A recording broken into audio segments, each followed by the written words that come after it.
Hello everyone, and thank you for coming back to yet another episode of The Gloving Paradigm. I am your host, Peter, aka LPD8 Dubuque, and this week is going to be a very interesting and difficult challenge for me because one of the topics I wanted to cover is rather difficult to actually talk about, and what I'm going to be talking about is pretty much transitions. Now, I can understand a lot of people might say that, transitions are easy to understand. Some people say it's extremely hard to understand.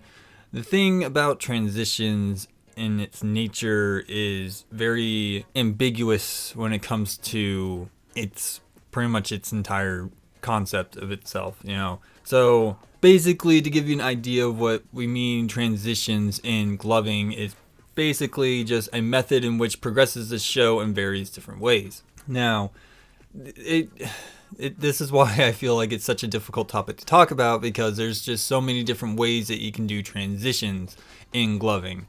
Okay, so what are the various ways that I'm actually talking about? Well, there's something as simple as just moving from point A to point B. There's a little bit more difficult stuff like going from concept A to concept B.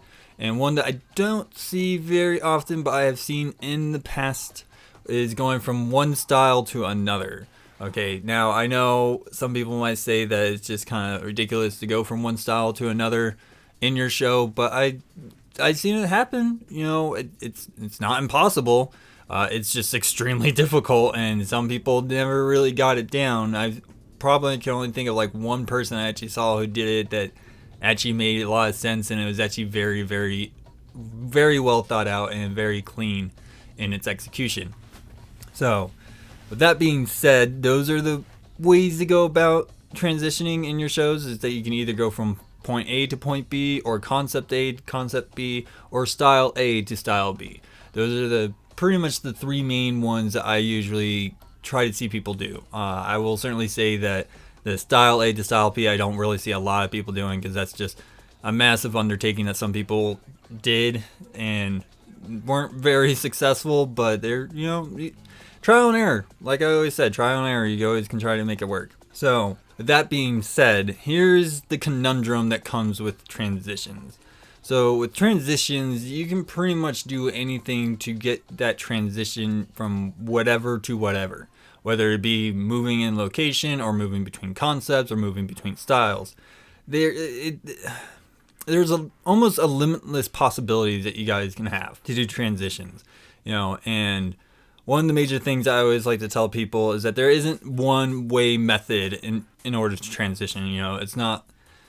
It's one of those abstract concepts, in my opinion, that you don't necessarily can be like, you do this, this, and this to transition. It all really depends on your style. It depends on the music choices that you're listening to. There's a lot of variables that go into play that you do have to kind of put into consideration. So that's one of the biggest issues about transitions and trying to teach people transitions. Like, it's just, again, you have limitless possibilities of how to transition that it's kind of hard to like pin down how to do it. You know what I mean? So with that being said, there are certain methods that people have tried and come up with that I felt like were really, really good. And what I tried to do is actually kind of break it down into just a roundabout method type deal, where it's not like it's very specific, you do liquid into tutting type deal. It's more of just kind of, the way I'm trying to explain it is kind of difficult, but it's just like, it's a method way of going about it. Okay. So the way I want to explain it to you is that if you look at methods of practice that people have commented with, that I read through a lot of the people who made comments on my question about transitions and stuff, and I highly, highly thank everyone who has done so. And if you have shared any videos or any other materials that help with transitions, I do highly, highly appreciate it. It helps not only myself with material, but it also allows the people to see that material and able to learn from that as well. That's what I always want to do, is I always want to make sure that if people actually have work and resources out there, that I want to let the people know about it, so people know about it. Of course, you do have YouGotMoves.com. There is pretty much the e-learning academy of gloving, so I don't know who did it, but I know somebody's done a video on transitions on that site. So if you want to try to watch that one, go ahead and do that. Just go on yougotmoves.com. You're pretty much set to go. And there's a couple of YouTube videos that I know one person has shared me a YouTube video and I haven't seen another one, but if you guys do later on, I will definitely be sure to share that to be a little addendum onto this episode. Okay, so when it comes to my methods of practice, there are certain ideas that I thought would be the way that kind of help people expand their understanding of how certain transitions actually kind of work, right? So when it comes to locational transitions, which is moving from point A to point B, there are the three that I kind of came up with that I felt like were a good umbrella type amalgamation, I guess the word I'm looking for, the first one would be simple to simple sequencing. So what I mean by simple to simple sequencing is, just very simple, whatever concept that you're doing, and you can stay within the same concept to move from one location to another, or you can switch into another concept, but keeping it in that simple state of that said concept. So for example, that I see a lot of people do, and it's a very, very simple thing and people probably overlook it, but it's really, really simple of how to do a transition in terms of location. So I've said this on Reddit, where if you're doing, let's just say, king tutting, and you have your left hand and arm making the 90-degree angle, the lovely little right angle duckbill thing that people like to call it, and then you have your right hand pretty much horizontal with your left hand underneath it, and your arm is also horizontal with your hand, and you slide your hands out so your fingers are touching together, and they do a little liquid wave to move to another location, and then continue on with their king tutting. That to me is a very simple to simple transition. Okay, that sequence is a very simple sequence, as I put it. So what that is accomplishing is that you're not necessarily moving outside of the concept that you're using, in this case being king tutting. You're using a different concept, liquid, to just simply move your concept from point A to point B. Now you don't have to use liquid in order to do that. Tech you can do that with, because tech is all about grid points. So if you understand how to work with your grid, you can just simply use the grid to move from one point to another. But that's just something I see a lot of people do. It's very, very simple in its nature, and it accomplishes what it wants to accomplish. It's moving you from one point to another, and that's how it stays in that simple category. Now, another one that I've seen early on in my gloving career, and I don't see it as often, but when I do see it, I do highly, highly appreciate it, because I don't know what it is about this, but I love this style of sequencing when it comes to transitions, because it's great. In my opinion, I like it, and I wish to see more of it. So what this style method is what I like to call the separate to join sequencing. So here's a good example of what I mean by separate to join. So if you're doing like finger rolls and your index fingers are rolling in the same direction, like towards each other or away from each other, you bring them together as a join, and then you bring them apart as separating. I've seen people do this whole big build up to it goes up higher, and then they kind of do like this classic firework explosion where both of their hands separate and they come back down, and then they come back together at the bottom. That's what I mean by a separate join sequence, is that you separate your hands and you bring them back together, and you can either go into a new concept, or you're going into a different location. That's where you can get into stuff like that, and you can combine those things as well. Now, there is a third way that I don't see very often, but sometimes you kind of see it within the sequencing of whether it be tech or liquid or whatnot. But I don't see a lot of people do this as a way of transitioning, and it's not something that I say is very, very easy, because again, when you think about it, there's that level of ambiguity. Again, when it comes to transitions, you're going to have this level of ambiguity that is going to just be hard to kind of define, in my opinion. Okay, so the third one is what I like to call the build, destroyed, build sequencing. So, it's basically the best analogy I can put is like you take a lump of clay, you make a little sculpture out of it, you crush that sculpture, and then you rebuild it. So you can use this method to either go from one location to another, or between concepts or whatever. you can be doing a lot of tech, and then you kind of just break it down, not in terms of like making it more simple, but you make it look like you literally just kind of destroy it and flatten it out with your hands, and then you can move into liquid, or you can move into flails, or in other things like that. But I've seen people do this from time to time, but I don't see it very often. And it's one of those things to me that just feels extremely advanced. So I know I'm not the best person to try to describe it, but it's something that I thought about, and I was like, I've seen this from time to time throughout my gloving career. I don't see it very often because I understand it's very difficult, but it is something I do want to bring to your guys' attention. Okay. Now, when it comes to the moving from one concept to another, it's pretty much the same kind of setup, except there's only one other thing I do want to explain. So of course you have the simple to simple concept, which is, maybe you're just doing finger rolls, and then you flatten out your hands and then you start doing stacking. That's moving from liquid into a tech style, but it's still very simple to very simple. That's one of the things I feel like maybe a lot of newcomers don't understand, is that if they try to use simple and then they immediately go into the next concept that's very, very complicated and complex, I feel like the audience is going to be very, very confused, because you went from very simple to this extremely concept without any transition-ish way of going into it. So that's one of the things I do want to explain, is that when it comes to transitions, if you transition out of one concept into another concept in a simple form, you want to try to go back into the new concept in the same level that you left the previous one. Okay, so again, simple to simple. Going from simple to complicated, it never really works. Some people can pull it off. I'm not that type of person who can pull something like that off very easily, but there are some people who can pull that off. However, I just feel when it comes to transitions, keeping it the same level as each other always works well. And it's probably the easiest way to do transitions, in my opinion at least. You can disagree with me if you want. I'm totally fine with that.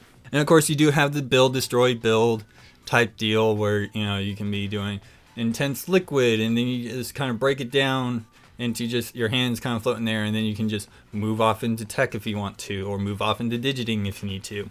It all really depends on what you're going for. Okay, but one thing I do want to let people know is that we do have concept styles or archetypes in our craft that is a combination of two different styles, or pretty much two different concepts. So if you look at, say, wave tutting, that is a combination of tutting and liquid, okay? And I call those combo concepts, okay? And the reason why is because it's two concepts mashed together into one.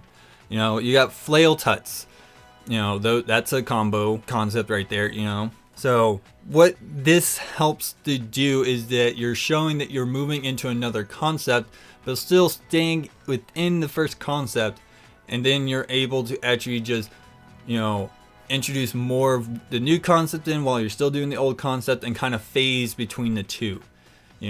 That's the idea that I'm trying to convey here, is that if you do combo concept techniques such as like wave tutting or flail tuts, whatever the case may be, that you're using it to go from one style into the next one, or the first concept into the next concept, and vice versa. You can go back and forth very easily, or you can just stay within the combo concept deal and you're pretty much good to go.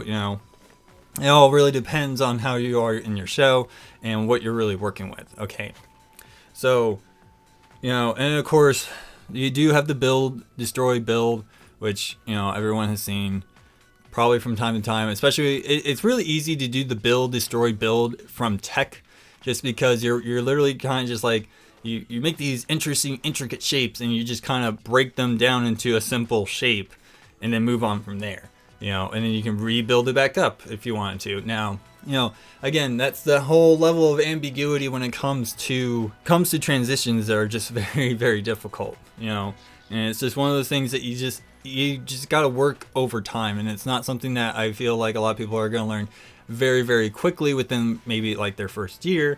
But by the time you get into your second, maybe into your third year, you're probably going to get a good understanding of how to transition. It's one of those things to me that it's very abstract. So trying to find these definitive definitions for transitions is just to me nearly impossible to do. So I'm trying to convey ideas to help you get these ideas flowing through your head, get those creative juices going for you.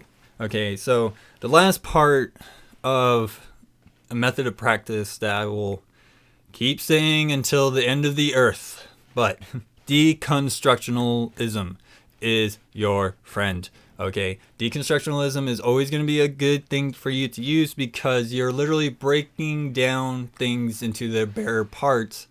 And when you have it that way, you can rebuild it any way you want. Okay, I've had a lot of people say that if you're just in the lab sessions, that as you're going between a move to the next move, look at it and be like, can I go in different directions with this? And that's going to help you expand your palette of understanding which directions you can go. So, if you're in the middle of a combo, maybe you stop in that middle of a combo and be like, okay, do I know any other things that actually work from this point? And go from there. That's one of the things that a lot of people say. So, I did also have a couple of conversations where some people were like, well, aren't transition moves and trick moves pretty much the same thing? And I don't really necessarily agree with that because it's kind of like the jacuzzi hot tub argument. All hot tubs are jacuzzis. Well, all jacuzzis are hot tubs, but not all hot tubs are jacuzzis, So trick shots can be used as transitional moves, but not all transitional moves can be used as trick moves either, So definitely wanted to kind of explain that. Trick moves is pretty much anything that you kind of came up with that you don't think anyone else has. I don't know. Trick moves is just what it is. It's just a trick that you've learned. But I will certainly say that's pretty much all for my episode. I know this is one of those topics that are just really, really hard to talk about because, again, the level of ambiguity that you have with this idea is just out there. You don't have a limit to it. It has limitless possibilities of how you can do it. So it's one of those things that when you're thinking about transitions, you gotta let it show you how it can open your mind to the possibilities of what you can do. Instead of like just looking at it and trying to go at it straight forward, you gotta come at it at a different angle and you have to think in a different way in order for it to work. Okay, so but yes, that is pretty much all for my episode. I do highly appreciate everybody who's been listening in on the show and who's been liking the page. If I remember correctly, at the time of this recording, I was up to 163 likes. So, we're under 40 more people to get to that next 200 mark for the next, Ask Me Anything. I will certainly tell you after I'm done recording and editing this episode, I will be doing a live stream on the Ions because that is the next product that I'm going to be reviewing. I do certainly hope that if you didn't join me on this first one, please join me on the next one so you can help me out, putting these things through the ringer and trying to figure out, what their capabilities are and things like that. That way I can give you guys the most in-depth review on them as much as possible. I do highly appreciate that if you do join me. There are various places that you can hit me up at. I do have a Facebook page, which is aptly named The Gloving Paradigm. I am on Reddit under the username MuttonChopGuy, and my email is muttonchopguy@gmail.com. And I also have a Discord server, which will be linked in this episode's description. Any of the YouTube videos that people have shared with me on this topic will be also linked in the episode description there, so be sure to check those out. The more material you have to understand transitions, the better, but do not overbog yourself with too much information, you know what I mean? So, but yes, that is pretty much all I have to say to you guys. I do highly appreciate everyone who's been listening in and liking the page so far. It means everything to me to know that people do listen, and so thank you so much. I love you guys. I am your host, Peter, aka LPDA Dubuque, and I'll see you guys all next week.